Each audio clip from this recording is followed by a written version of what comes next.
Hello, আসসালামু আলাইকুম everyone. কেমন আছেন সবাই? আজকে চলে আসলাম আরেকটি কেকের ভিডিও নিয়ে।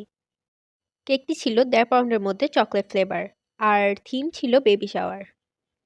আপু আমাকে বলেছিলেন শুধু কেকের কালার কম্বিনেশনটা আর বলেছিলেন আমি যেন আমার মতো করে কেকটি ডেকোরেশন করে দিই। সো কেকটি কিভাবে ডেকোরেশন করলাম সেটা সবই আপনাদের সাথে শেয়ার করব। প্রথমে আমি চকলেট স্পঞ্জ কেকের একটি বেস তৈরি করে নিলাম এবং সেটাকে সমান ৩ ভাগে কেটে নিলাম। দেন একটি বোর্ডে ক্রিম লাগিয়ে বেস লেয়ারটি বসিয়ে দিলাম। তারপর মিল্ক সিরাপ, চকলেট গানাশ আর চকলেট ক্রিম দিয়ে স্প্রেড করে দিলাম। দেন কেকের মিডল লেয়ারটা বসিয়ে দিলাম। তারপর milk syrup, chocolate ganache, chocolate cream দিয়ে স্প্রেড করে টপ লেয়ারটি বসিয়ে দিলাম। টপ লেয়ারটি বসানোর পর আমি ক্রাম কোট করে ফ্রিজে সেট হতে রেখে দিলাম।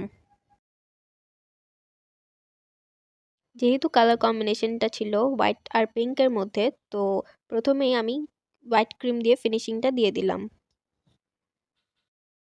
হোয়াইট ক্রিম দিয়ে ফিনিশিং করা হয়ে গেলে দেন আমি নিচের অংশে পিঙ্ক কালার দিয়ে একটি শেড তৈরি করে নিব। দেন আমি কিছু চেরি ফ্লাওয়ার ড্র করে দিলাম। ফ্লাওয়ার তৈরি করতে করতে বলে ফেলি, আমরা শুধু চিটাগং সিটির মধ্যে কেক হোম ডেলিভারি দিয়ে থাকি। কিছু ফ্লাওয়ার তৈরি করা হয়ে গেলে আমি কিছু